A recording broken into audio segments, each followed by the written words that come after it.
Hello everybody, मैं doctor Vikram मस्कर हूं, एक घुटने और कंधे का विशेषज्ञ, नई दिल्ली, इंडिया से। और इस वीडियो में हम बात करने वाले हैं बो लेग्स से के सर्जरी के बाद आप जल्दी रिकवर कैसे कर सकते हैं। पहले समझिए बो लेग्स क्या होता है। बो लेग्स ज्यादातर इंडियंस में दिखाई देता है, हम देसी लोगों में ज्यादा दिखाई देता है। इसमें क्या होता है कि घुटने के बीच में गैप होती है, दोनों घुटनों के बीच में, जब आप दोनों पैर इकट्ठे रखते हो या अटेंशन खड़े रहते हो।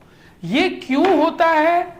ये होता है यूजुअली पैर के हड्डी के तिरछापन की वजह से।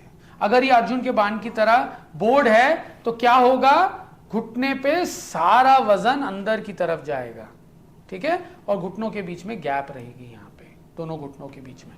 तो जब अंदर की तरफ जाता है, जाहिर है जब एक तरफा ज्यादा वजन पड़ेगा तो वहां घुटने की चिकनाई खत्म होने के चांसेस ज्यादा होती है, जैसे टाइम बीतता है, और आर्थराइटिस होने के ज्यादा चांसेस है। इसको सही करने के लिए स्पेशली यंगर लोगों में हम कैसे करते हैं, हम हड्डी को क्रैक करते हैं, नीचे वाली हड्डी को क्रैक करते हैं, सही दिशा में लगाते हैं और प्लेट लगा देते हैं उसको संतुलित रखने के लिए, जब तक के हड्डी जुड़ ना जाए। इसे हम हाई टिबियल ऑस्टियोटमी कहते हैं।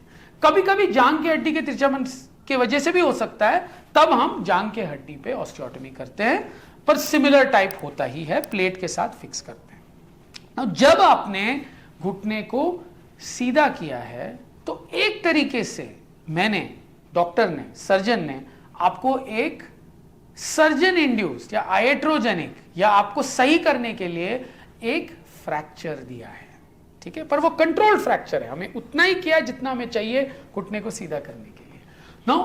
ये एक आम फ्रैक्चर की तरह है, उसको हील तो होना ही पड़ेगा, तो परहेज बहुत इंपॉर्टेंट है। तो जब भी आप क्रैक करते हो ना, दो तरीके के क्रैकिंग होते हैं, क्लोज्ड या ओपन। ओपन में आप हड्डी को क्रैक करके खोलते हो, क्लोज में आप हड्डी को कोलैप्स करते हो।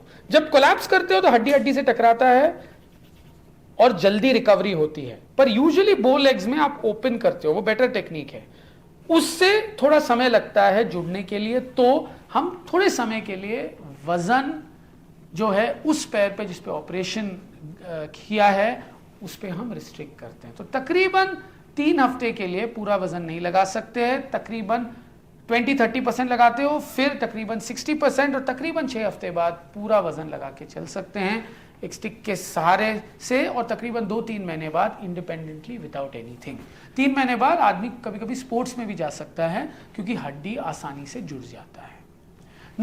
ये इंपॉर्टेंट परहेज है कि डॉक्टर की बात सुनो, अपना प्रॉब्लम समझो, और क्यों हम ये सब रिस्ट्रिक्शंस आपको देते हैं। उसके अलावा ऑफकोर्स घाव को सही रखिएगा जब तक कि वो हील ना हो जाए। लगता है तो दवाइयाँ, एंटी इन्फ्लेमेटरीज, एंटीबायोटिक लेना पहले 5-7 दिन इंपॉर्टेंट है, ताकि घाव पक ना जाए, हील अच्छी तरीके से हो जाए। उसके साथ साथ सही पौष्टिक आहार खाना, इंपॉर्टेंट फूड खाना बहुत ही इंपॉर्टेंट है। ऑपरेशन भी सही तरीके से होना चाहिए, मतलब सही विशेषज्ञ के द्वारा, मेरी तरह उनको करना चाहिए जिनको एक्सपीरियंस हो, और अच्छी क्वालिटी के प्लेट्स इत्यादि यूज करनी चाहिए, ताकि जब तक हड्डी ना जुड़े, याद रखिएगा वही आपका सहारा है आपके हड्डी को संतुलित रखने के लिए। जब हड्डी जुड़ जाए तो ये प्लेट वेट पेज का कोई काम नहीं है, आप कभी भी निकलवा सकते हो, इनके क्वालिटी अच्छी होते हैं। नहीं भी निकलवाना चाहो तो आप रख भी सकते हो उसके अंदर, बॉडी के अंदर कुछ नहीं होता। ये बायोकम्पैटिबल इम्प्लांट्स होती हैं, कोई प्रॉब्लम वाली बात नहीं होती। इसके अलावा सही टाइम पे सही एक्टिविटी शुरू करना, कब वजन लगाना एक्सेट्रा, फिजियो की बात सुनो। ऑपरेशन के साथ साथ फिजियो बहुत इंपॉर्टेंट है, क्योंकि जब आप वजन लगा के चलोगे तो मांसपेशियों में, मतलब आपकी गाड़ी की इंजन सही होनी चाहिए, ट्यून्ड होनी चाहिए आपको चलाने के लिए। और बदन का और जोड़ों का इंजन क्या होता है, मांसपेशियां होती है। तो ऑपरेशन के तुरंत बाद मूवमेंट करना ताकि स्टिफनेस ना हो, और मांसपेशियों को मजबूत करना बहुत ही इंपॉर्टेंट है, जो बेसिकली आपको खुद करना है, पर एक फिजियोथेरेपिस्ट भी आपको सिखाते हैं कैसे सही तरीके से आपको ये चीज करनी चाहिए। तो exercise is very important after the operation. इसके साथ साथ कभी कभी हम कैल्शियम देते हैं जल्दी जुड़वाने के लिए, वैसे अपना टाइम ही लगता है उसको जुड़ने के लिए। अगर आपका विटामिन डी कम है तो विटामिन डी को सही करना इंपॉर्टेंट है, क्योंकि हड्डियां मजबूत होती है कैल्शियम से, और कैल्शियम की पचना, अब्जॉर्ब करना बॉडी में, विटामिन डी उसकी मदद करता है, हड्डियों को मजबूत करता है। तो विटामिन डी भी देते हैं, कभी कभी मल्टी विटामिन एक्सेट्रा हम देते हैं, माइक्रो न्यूट्रिएंट्स देते हैं, जिससे हीलिंग मोर प्रिडिक्टेबल हो। सही एड्स यूज करना, walker, crutches etcetera early operative period में बहुत ही इंपॉर्टेंट है, जो आपके फिजियोथेरेपिस्ट और सर्जन आपको जरूर बताए। और last but not the least, बदन की बात सुनो। बदन का भाषण, बदन का आपसे बात करने का जरिया दर्द होता है। दर्द की बात सुनो, आप भी खुश, बॉडी भी खुश। मुझे उम्मीद है इस वीडियो के द्वारा आपको काफी जानकारी मिली है कि बो लेग्स के सर्जरी के बाद आप कैसे जल्दी रिकवर हो सकते हो।